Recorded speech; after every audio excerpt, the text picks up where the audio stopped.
ada barbaju loreng menurunkan baleho Habib Rizik. Itu perintah saya. Itu perintah saya.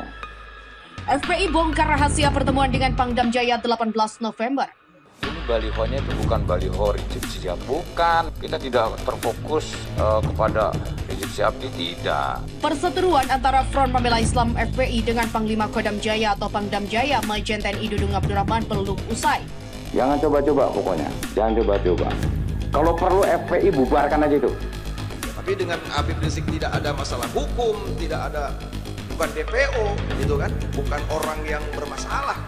Kemudian nanti main ambil tanpa ada alasan, ya tentu kita tidak diam. Saya mau tanya, siap bela Habib Rizik atau tidak? Siap berjuang atau tidak? Takbir. Sallu ala nabi. Kan saya katakan kalau perlu, kan begitu kan? Bukan kita yang, dan tidak ada kewenangan. Orang yang tidak bersih hati bisa dijawab di lapangan.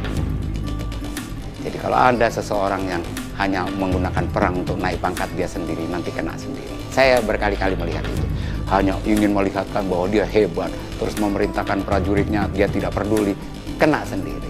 Biasanya orang yang rasa takutnya terlalu tinggi. Saya perhatikan adalah orang yang kejam di basis. Kejam di basis, itu penakut di hutan. Saya lihat itu. Yang orangnya kalem di kota gitu, jago di hutan. Berani. Ini kalau orang yang istilahnya kayak Jagger gitu ya, Jagger backing ini, saya perhatikan penakut di hutan. Anak buah saya pun, wah yang hebat-hebat, wah kalau di kota berani, di hutan, udahlah, jadi kucing dia. Jangan tuduh umat Islam yang akan merusak. Nggak mungkin yang membangun kok merusak, tidak mungkin. Maka sejak awal saya sinis, saya tidak suka bagi siapapun karangan yang menyudutkan, yang mengatakan ulama radikal, kriminal ulama, itu tidak benar. Mana mungkin dia yang bangun dia akan merusak negara kesatuan Republik Indonesia? Tidak mungkin. Tidak mungkin itu. Maka jangan coba-coba mengadu domba.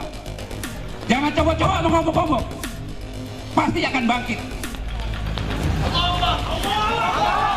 Kita sama-sama sudah saling menyadari bahwa kesadaran untuk cinta tanah air ini sangat luar biasa. Kita sama-sama dengan polisian, jadi ya kita harapkan tidak ada lah istilahnya tindakan-tindakan yang represif, ya, sehingga kesadaran antara masyarakat ini semakin meningkat.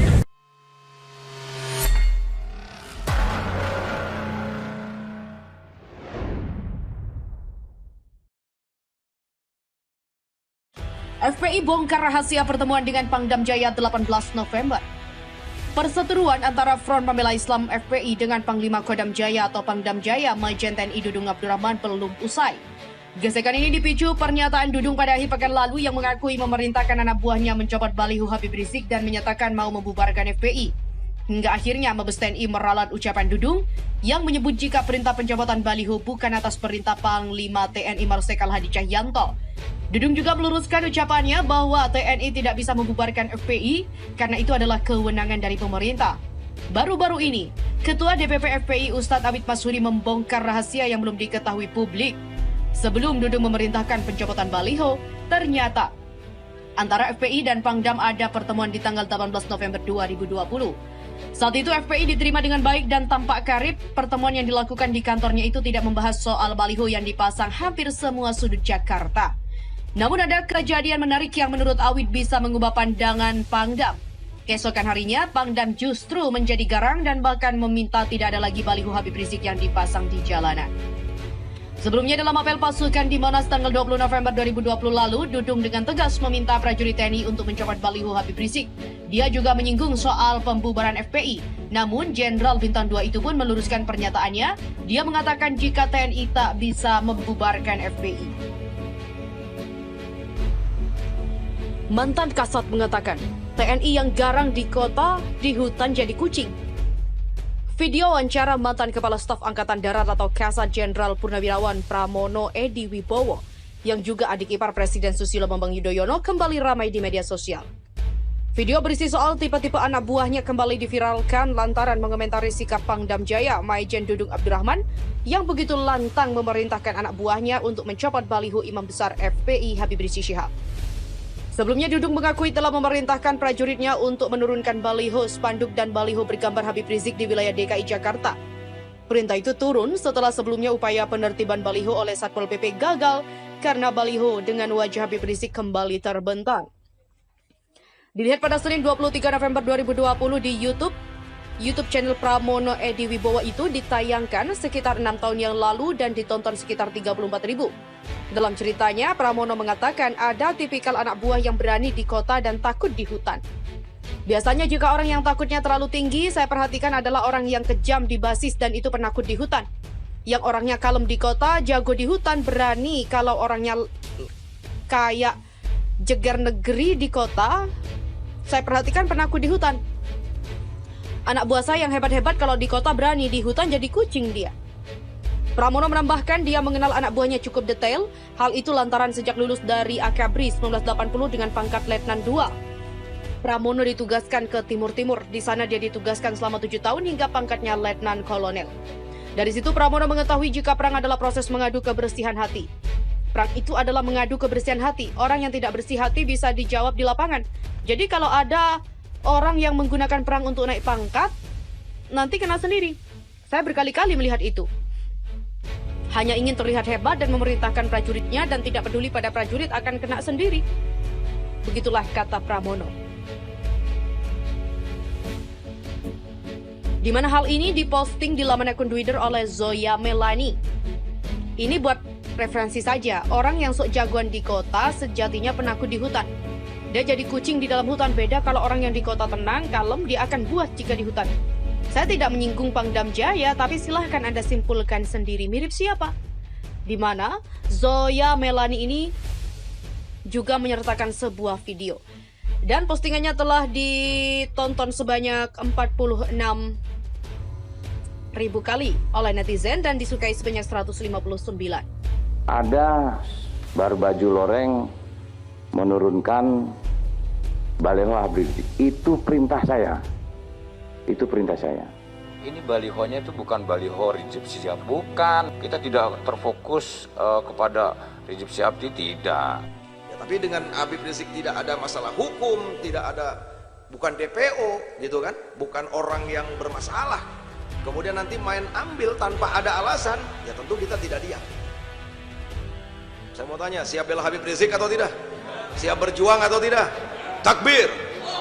Sallu ala nabi. Jangan coba-coba pokoknya. Jangan coba-coba. Kalau perlu FPI bubarkan aja itu. Kan saya katakan kalau perlu. Kan begitu kan? Bukan kita yang, dan tidak ada kewenangan. Jangan tuduh umat Islam yang akan merusak. Gak mungkin. Yang membangun kok perusak, tidak mungkin. Maka sejak awal saya sinis, saya tidak suka bagi siapapun kalangan yang menyudutkan, yang mengatakan ulama radikal, kriminal ulama. Itu tidak benar. Mana mungkin dia yang bangun dia akan merusak negara kesatuan Republik Indonesia. Tidak mungkin. Tidak mungkin itu. Maka jangan coba-coba mengadu domba. Jangan coba-coba mengobok-obok. Pasti akan bangkit. Kita sama-sama sudah saling menyadari bahwa kesadaran untuk cinta tanah air ini sebenarnya luar biasa. Kita sama-sama dengan polisian, jadi ya kita harapkan tidak ada istilahnya tindakan-tindakan yang represif, ya, sehingga kesadaran antara masyarakat ini semakin meningkat. Donatur utama pendirian NU 1926 adalah keluarga dekat Ibunda Habib Rizik, nyumbang 26 miliar rupiah. Habib Abu Bakar Alatas mengatakan bahwa donatur utama pendiri NU 1926 adalah keluarga dekat Ibunda Habib Rizik Syihab. Beliau adalah Habib Abdullah bin Muhsin bin Abu Bakar Alatas. Hal tersebut disampaikan Habib Abu Bakar Alatas dalam Haul 1 Gus Dur di kediaman Ciganjur beberapa waktu lalu. Menurut dia, Habib Abdullah bin Muhsin Alatas yang biasa disebut saudagar Betawi ini bekas kediamannya sekarang menjadi museum tekstil di Jakarta Pusat. Beliau adalah pengusaha sukses yang menyumbangkan 26.000 gulden yang setara dengan 26 miliar rupiah. kata Habib Abu Bakar di Jakarta dilansir Radar Kota News. Lebih lanjut, Habib Abu Bakar mengungkapkan bahwa donasi tersebut diberikan untuk membiayai pendirian NU 1926 dan diberikan tanpa persetujuan pemerintah kolonial Belanda. Karena penjajah Belanda sangat membatasi gerak pribumi untuk melakukan usaha yang bisa membahayakan pemerintah penjajah di Indonesia. Menurut cucu Habib Abdullah bin Muhsin bin Abu Bakar Alatas, Habib Abu Bakar Alatas dalam Haul 1 Gus Dur di kediaman Ciganjur, bahwa Habib Abu Bakar Alatas adalah sahabat dekat Gus Dur yang menjadi tempat curhat Gus Dur sebelum dan sesudah menjadi presiden.